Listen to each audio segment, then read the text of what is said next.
CM చంద్రబాబుపై YCP నేత వరదు కళ్యాణి తీవ్ర విమర్శలు చేశారు. సూపర్ 6 పేరుతో రాష్ట్ర ప్రజలను మోసం చేశారని మండిపడ్డారు. ఎన్నికల్లో ఇచ్చిన ఏ ఒక్క హామీని నెరవేర్చలేదన్నారు. మహిళలకు ఉచిత బస్సు పేరుతో చంద్రబాబు దగా చేస్తున్నారని అన్నారు. ఎన్నికలకు ముందు ఓ మాట, అధికారంలోకి వచ్చాక మరో మాట అన్న రీతిలో ఉందని చంద్రబాబు పాలన అని విమర్శించారు.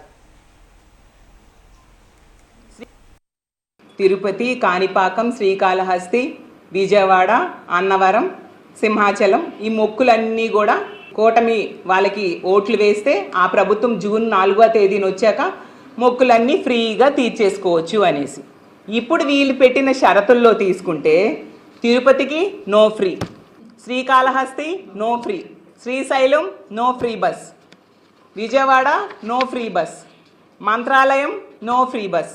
తిరుపతికి ఒక మహిళ ఫ్రీ బస్సులో వెళ్ళాలి అంటే ఒక 14 బస్సులు మారాలి. అంత దారుణంగా కండిషన్స్ వీళ్ళు పెట్టిన పరిస్థితి మనందరం చూసాం. ఇది మోసం దగా కాదా అని నేను అడుగుతూ ఉన్నాను. ఇంత దారుణంగా మహిళల్ని, ఈ రాష్ట్రంలో మిమ్మల్ని నమ్మి ఓట్లు వేసిన మహిళల్ని 2.5 కోట్ల మంది మహిళలు ఉన్నారు. వాళ్ళని ఈ విధంగా మోసం చేయడం సమంజసమేనా చంద్రబాబు నాయుడు గారు, పవన్ కళ్యాణ్ గారు, కూటమిలో ఉన్న మంత్రులు అని నేను అడుగుతూ ఉన్నాను. తిరుపతి, కాణిపాకం, శ్రీకాళహస్తి